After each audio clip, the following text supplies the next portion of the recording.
So I just wanted to introduce Hillary, right? Yes. And yeah, body work. Is that how you say your company name? So it was Gaia Bodywork. Gaia Body Work. And yeah, and then this spring I started a new project. So I changed my business name and I am now called the Healing Hut. So it's healing like HEELING. So like a heel of a foot. Nice. Yeah, it's like a little pun for a barefoot massage. So that's mainly what I practice. And then I do Ayurvedic style body treatments. So, Very nice. Okay. And you're located in Garland. Is that correct? so my office had a fire at the beginning of the year. And so for many, many years, I practiced in Richardson and I was able to go back to my old office. One of the really great things about having friends in the massage industry is that they're kind of there to pick you up and to help you out when you're in a bad situation. So my office caught fire and I was able to go back to where I had been working. And now I'm about to move to Plano. So I'll be in the same city as you. Yeah. I'm excited about that. Well, Right. I know that it's been a really big struggle to deal with what you've dealt with in the last year with your cute little yellow house being destroyed by the fire and your dreams of this healing hut and what you created. It was just heartbreaking for me and others that are your friends to see what you went through. But each and every traumatic experience that happens in our lives, we learn something from it, hopefully. Yeah, And absolutely. I would like to kind of talk about that a little bit. And maybe there's a lesson there for all of us, especially our listeners, that you have learned from, you know, that fire and having to restart your whole business and your whole life. And how did you manage that? I mean, you talk about your network of massage therapists that helped you. What do we do when we're in trouble and we need help? Yeah. Yeah, that's an awesome thing to talk about actually, because I think that people become very competitive in our industry just out of fear, right? So especially if you have your own business, it's scary to put yourself out there and then to think that there's enough for everyone. And so that's kind of where you have to get in your mindset to be able to really network. And networking is mostly about just getting to know other people. It's not really about presenting yourself as much. So, creating friendships and relationships in your local massage group is super important. And I'm like a really good example of why it's so important because I lost everything. So I've been practicing for many years. I had many years of equipment that is not usable. So, 4 massage tables and one I had just bought that was like a brand new, beautiful. Right. So, all of my equipment was in a fire. So, I had no equipment, I had no place to work. It just came out of nowhere. It was a problem with the wiring in the building. So it was just something that, of course, like nobody plans to have this happen. And so what do you do? And I was able to reach out to someone immediately, actually, 2 different people immediately, and have like plan B, plan C. And that's just, to me, that was everything. So, and just to be like having people say, don't worry about that. Like, come to work when you feel ready, like you have a place to do that. You have a place to see clients. You don't have to cancel appointments if you don't want to, you can use our equipment until you get back on your feet. Like, just don't even worry about any of that. You're going through this traumatic moment, just have your moment.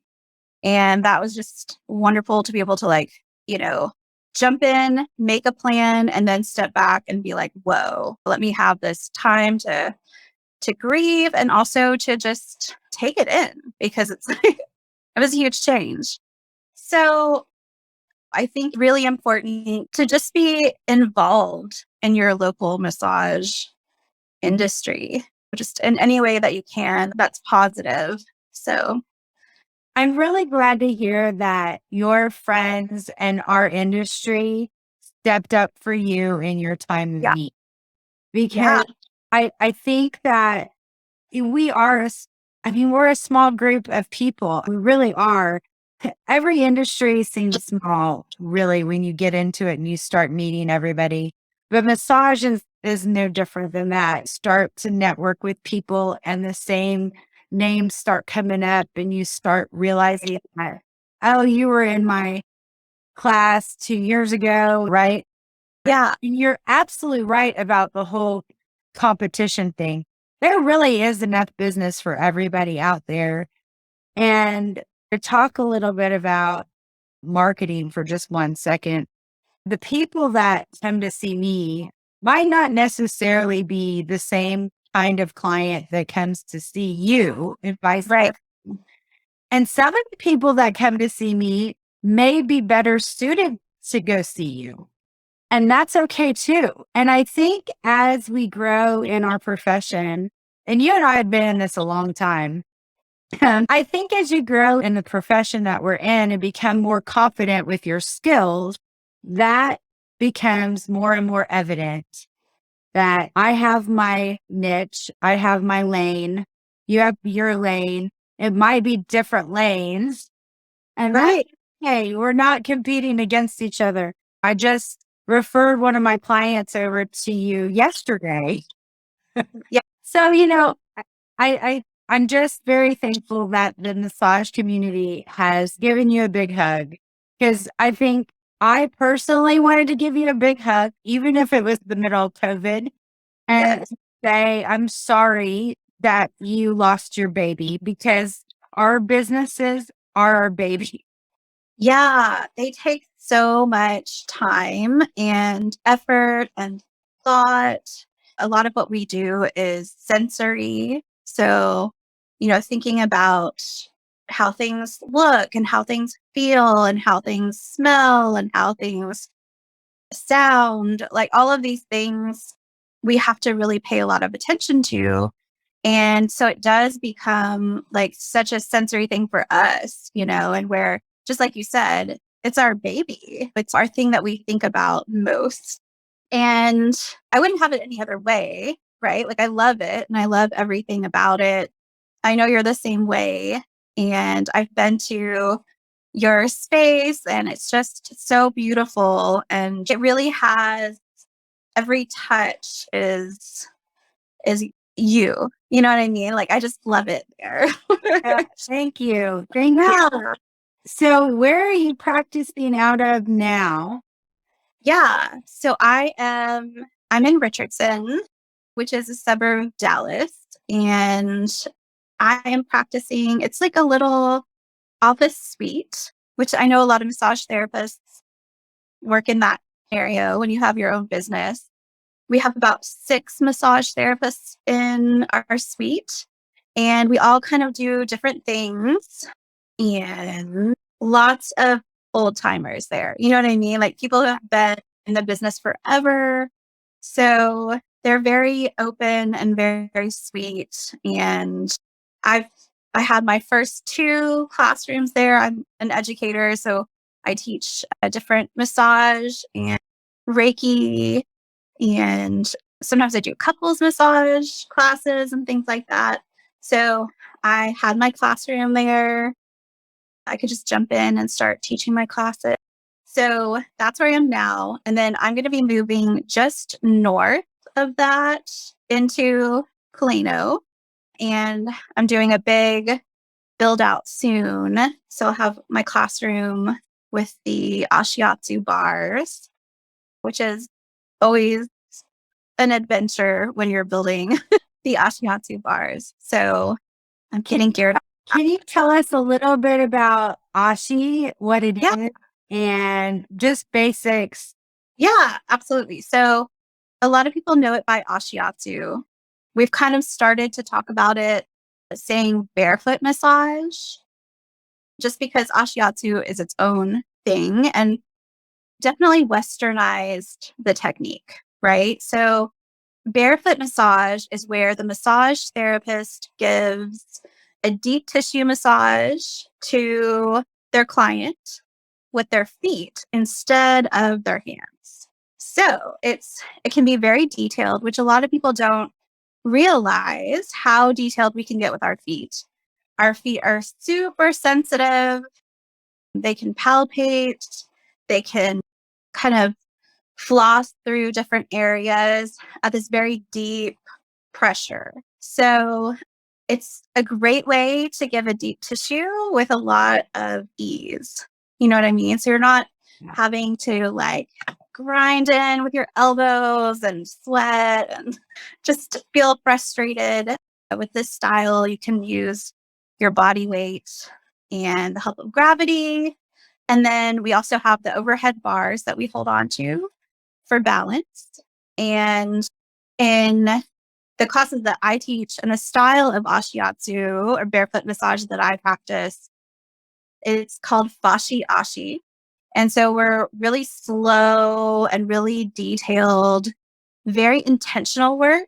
And you might see in some of our marketing, we're using a strap that kind of comes down from the wall or the ceiling. And this helps us get different angles of pressure with our feet. So we can be very detailed, we can be very thorough, and just give a deep tissue that doesn't hurt like sometimes a traditional deep tissue can for clients. So there's not that pokey elbow. And then like it's much less effort on the massage therapist, which is kind of something that I love. Just to kind of go off on a tangent a little bit. Sorry, Julie. Yeah, go for it. Go for it. So what I was listening to a podcast earlier, and this woman that I really love, she's not a massage therapist, but she talks about some of the same values that I have. And the way that she explains it is to model this option of doing less, right? And so like modeling that option of doing less for my clients, because people are so busy these days. And we know like the more busy we are, the less we have time to really do things that we enjoy. And then our stress goes up. And so I love modeling doing less. And then also for my Ashi students, my barefoot massage students, just doing less physical labor and still being able to give the client a really amazing deep tissue massage. So, and that's good for their business. Yeah, absolutely. I mean, the lifespan of a regular massage therapist career is like 3 years, I think. And it's dramatically low because I think we have so much high injury rate, usually because of our hands and wrists and thumbs, sometimes back, poor posture, poor body mechanics, overworked. Right. I think a lot of the listeners can relate to some of these things. I know I can. And to me, I am I I'm in love with getting Ashi massages. I receive them on a regular basis from my colleague Bridget, and I'm right. Well, she was taught under you, and it's pretty incredible. You're absolutely right. How much she can do with her feet, and at such a less effort. We both do deep tissue all day, every day, all day long. Right. And I know that when she's a little younger than me too, but at the end of the day, I feel like I'm 80 years old and she's ready to go out and have a good time. Yeah. Yeah. So I have to say to our listeners, if you're thinking about, or if you're on the fence about, okay, what am I going to do? My hands hurt. How am I going to extend my career? This is a really good option to look into. And, maybe Hillary can also talk about the fact that, and this is something that I personally struggle with when it comes to learning Ashi myself, is that I am not a small, petite Asian woman. I am not. Right. And You're kind of likening it to the original style, which kind of comes from Eastern healing modalities. So are you saying that you feel like that would get in your way from learning just because you wouldn't be comfortable, maybe? right, I'm afraid that I'm going to hurt somebody with all my weight on top of them, And I'm also afraid of holding myself up with those Ashi bars and that my arms are going to be tired. And I'm sure you address this kind of stuff in your classes. Yeah. Maybe talk about. So there's a lot of misconceptions when you actually look at the style, right? So just visually looking at it, it looks like then other things that you might see. It looks like all of our body weight is on them or that we're holding our body weight up. And in class, I actually teach you to not put all your body weight on them and to not hold yourself up into the bars. So the bars are just there for you as support, right? So you don't want to use those as something to hang on. So you really have to be strong in your leg. So if you didn't have really good extensibility or flexibility in your hips or in your legs, and it's more about, I was going to say athleticism, but it's not really athleticism, but you do have to be healthy in that way over. So it's not really about like how much you weigh, although you have to think about what your equipment can support. You know what I mean? So you have to be able to support your client's weight. So whatever that would be, if you tend to have clients who are larger bodies, which is great for barefoot massage, Ashiatsu, you have to think about that and your weight on the table and if the table might break. Yeah. So there's a lot of emphasis on using equipment properly so that all of these worries can fall away. And then you can just focus on your client, giving them the best deep tissue massage and working really slow and intentionally and listening and communicating with clients, which can be a little bit different from a traditional massage environment where the client's asleep or the client doesn't want to talk. We have this open line of communication with our clients about pressure and depth of pressure. And if something feels productive or, something is just pain, and then always bringing it into the therapeutic realm, right? So like pain is not where we want to be. We want to be like intensity is good, but so we talk about all of these things in class to ease those worries and fears. So even if you are 90 pounds, that doesn't necessarily mean you can't do Ashiatsu, is what I'm kind of getting at. And it sounds like you address some of those issues. And I think as a massage therapist, don't be afraid to try it. And Yeah. you guys go to a lot of trade shows with the MTA and other places. I know Jenny Spring is a big part of that. Yes. Which is a great way to introduce Ashi into your life, just to see if it's something that you're even capable of doing or interested in. So definitely find somebody in your area who practices the technique and go get it done and see if you love it. I love that you're in love with the technique and you get it pretty frequently. It just opens your mind a little bit more about how it affects you on the client level. Then if you love that, then that's an easy thing to sell to your deep tissue clients. Like, I love this. I get this. This is everything. Absolutely. Wonderful. I love the concept of being able to have so many. I mean, as massage therapists, we have so many options as a Right. business owner. Where you can work, how you can work, and this is just one of several options. So I Yeah. think as a listener that's a massage therapist, if you haven't heard or had an Ashiatsu massage, I encourage you to go get one. Now, I don't know if there's anybody else out there that's listening that has the same problem, but probably there's somebody out there. But I have this weird thing about feet. I don't really like feet very much because my dad's feet stink. So when I was growing up, I had this weird thing that I didn't want to be around anybody's stinking feet.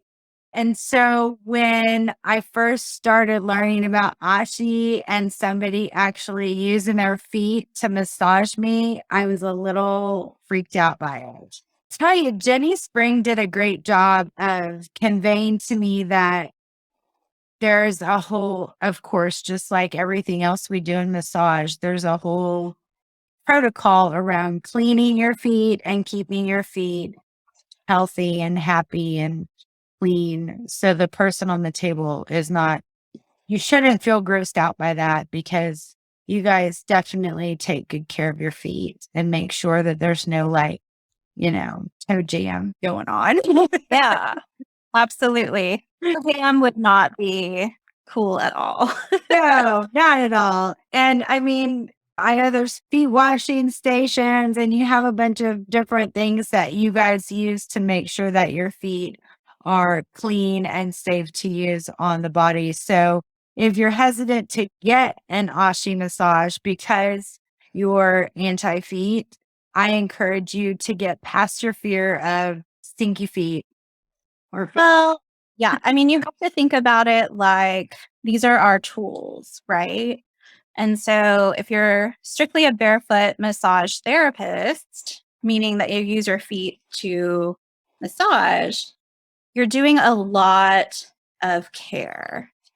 So, or you're taking a lot of care. So you're making sure they're really soft and warm, and you want them to be obviously sanitized and clean. We don't walk around on the floor without shoes. So we're always making sure that the health of our feet is very important. But on that flip side, the same thing like you were talking about earlier, we all do different things and we all have clients who enjoy different things, right? So if you can't get past the foot thing, then that's great because Julie is here to help you with deep tissue in a more traditional fashion.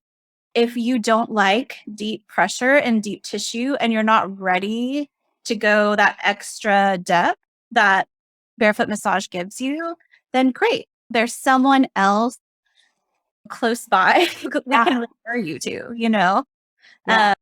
And so not everything is for everyone. And that's great, you know. But if you have kind of hit a wall with your deep tissue sessions and you want something more, then Ashiatsu barefoot massage is going to be definitely something that you're going to want to try just because it's hard to replicate the depth of pressure, the different angles of pressure, and also just the sensation of it with your hands. So it truly is a different deep tissue massage. I love it. Well, I'm so thankful that you are available to share your experience with Ashi and to clarify what it is for the client as well as the massage therapist for us in today's podcast.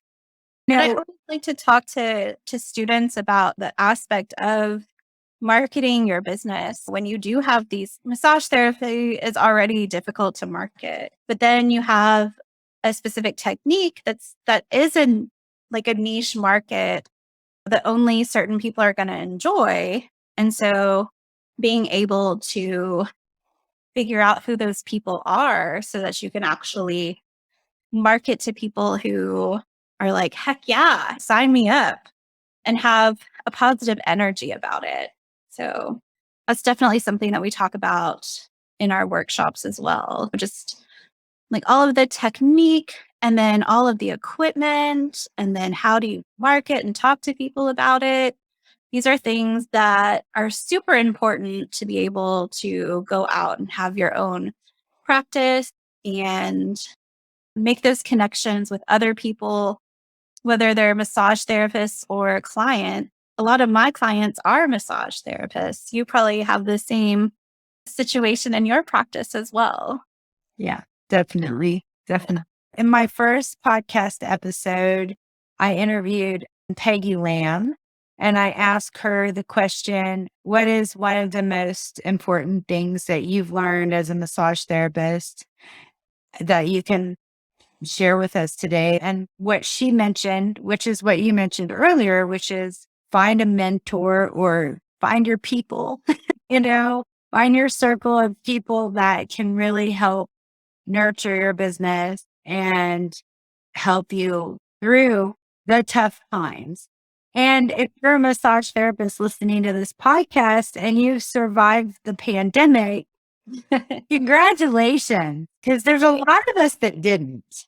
And so I want to give you kudos up front and say, you're adaptable. You can do this. Continue to be the badass body worker that you are. But Hilary, is there any other advice that you would like to share with our listeners? I don't know. I think that just being open and being patient and being excited about the work that you're doing and who you're helping, especially in the beginning of your practice, can really help you figure out where you want to go. So trying a bunch of different things when you're trying to figure out who you are and who you help as a massage therapist is really helpful in the beginning, and approaching people to find out more about them and being like very respectful and interested in what they have going on. Everybody wants to be seen and everybody wants to be heard. And so just being able to create those relationships in your business life is super important. And then also, I know you wanted to talk about self care, like you're a big self care person. So am I. I love self care. But I think one of the really important things also is to have your own outlets as well. So getting healing work from other people who may do acupuncture or something that's not really in a massage therapist's wheelhouse, but you definitely get to meet other people and learn other insight on healing work. And then just being able to model that behavior of just do less, relax, rest when you're tired. Like if you're injured, take some time off. Don't hurt yourself to help other people because we're not really in alignment with our values there. So think about that aspect too. Like, how do you take care of yourself so that you can be there for other people? That's super important as a massage therapist. I love everything that you just said. I mean, because there were 3 or 4 different points there that you made. I mean, one of them is practice what you preach, right? Get self-care, take care of yourself. If you're telling your clients they should come in once a month, so should you. Yeah, absolutely. And it kind of breaks my heart a little bit because I think people who are who are getting into massage therapy at this time, it might not have been that way when we were getting into massage therapy, but now the values that people learn in their first job is how many massages can you do? Oh, I can do 8 to 10 massages a day. Well, yeah, that's not going to lend itself to a long-term career in massage therapy. Just like you were talking about earlier, the statistic is 3 to 5 years right now. And a lot of it is because of burnout. And that is so not one of our values, right? Like as a massage therapist, we're trying to heal the world from burnout. We're trying to heal people from repetitive strain injuries, which is like one of our main problems as a massage therapist, regardless of what technique you do. Even though Ashiatsu gives you a different tool to use, we still have to be conscious of repetitive strain injury. Anything you do over and over and over again, you're going to have that problem. When your employer, when they're interviewing you and they're saying, how many can you do? This gives this false sense of importance on how much work you can physically produce. And of course, like that's what they want from you, of course, because they're a business. But as a massage therapist who's looking for a long-term career, it forces this value of do all you can versus be a smart business person and figure out what's the least amount of massages you can do to reach your financial goals. You know what I mean? Yeah, you Yeah, don't have to kill yourself trying to make $1 today when you sacrifice years of massage business later. right. Into something else that it's not where your heart is. Maybe massage is where your heart is, but you just can't physically do it anymore. Yeah, we don't want you to get burnout. That's Right. our whole point. But something I want to mention that you had talked about or touched on a little earlier was that when you're in a session with somebody and you're focused on that client, and that's where your mind and body is in that moment because you're their therapist. Right. That that can be mentally, not just physically, but mentally exhausting because you're focused on their needs, especially coming out of a global pandemic. So that's another part of self-care that we really don't talk about a lot. And it's becoming more prominent now. I mean, especially with Simone Biles coming out and saying, I can't compete in the Olympics. I need to focus on my mental health. And I want to touch on that as a massage therapist too, because when you're in session and you're focused on that client, even though we have our own lives going on in our heads outside of work, when they come in, you're talking about them and their issues and their problems, and they're dumping it all on you, just like you're their counselor or bartender or whatever. But, how do we cleanse ourselves of that bad energy after your session is over? I mean, do you have any advice on that? I do. What do you like to do? Like, what's your kind of Yeah. ritual go to? I mean, I do a lot of breathing techniques and meditation. That's kind of my go-to. And Yeah. I've been kind of trying to teach my husband how to do this as well when we get stressed at home, just working on the breathing techniques and focus on Yeah. clearing the mind.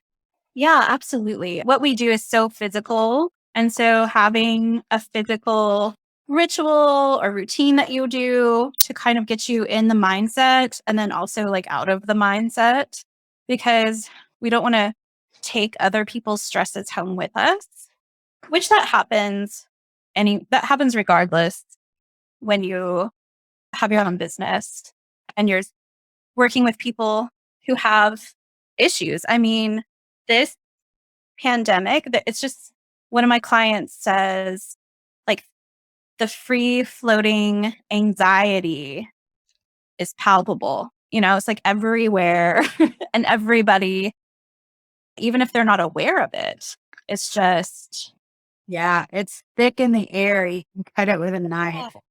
and then being in a situation where you're trying to relieve that for someone. You're trying to create space for someone to escape that.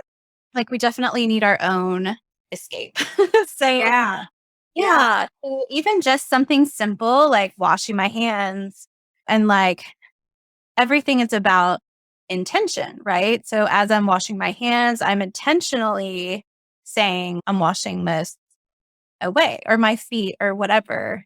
And just taking a few minutes, just like you're talking about the breath work, like that is so intentional to pay attention to the air that's coming in and out of your body. Like bringing that physical experience that you're having that no one else is having because you're your own human. That's a really great way to kind of settle into, okay, I was in treatment, now I'm out of treatment. I'm not in the treatment room anymore. And then of course, I like to blare like some heavy metal in my car on the way home, you know? Yeah, exactly. I like it. I love that. Well, if I could tell you a little bit of a story very quickly, I want to share this story with you because I think it's important to the subject we're talking about.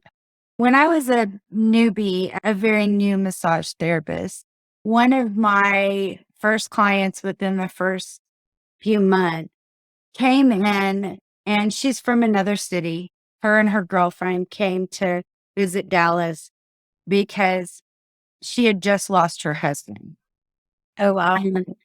And she and her friend came to visit Dallas because she had never been here before. There were no historical memories of her husband being in the city. And so she wanted a new memory and a way to get away and have a weekend. And of course, they booked massages at the hotel I was working at. And she came in to see me, and her body physically manifesting all the stress of losing her husband. And she was my age. She is in her 40s. And I went home and I still feel that emotion today, Right. years later, because that's one of the scariest things for me to think about is losing my husband. And Yeah. she had to go through that. And I had to help her go through that.